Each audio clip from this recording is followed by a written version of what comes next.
So yun na mga idol, nakapasok na tayo. So dyan tayo ngayon pupunta.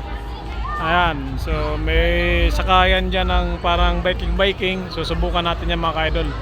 Sobrang daming tao, grabe. Oh. Pupunta tayo ngayon dyan, napakaraming tao. Sakay tayo sa biking, yung tinatawag ng biking. Kaso mainit. So ito mga idol, pag may ticket ka na kasi mga idol, libre na dyan sakay, wala nang bayad. Kaya ang kagandahan dito. So sa pumapasok dito talagang enjoy na enjoy. Pasyalan, sakayan. Grabe, ang daming tao.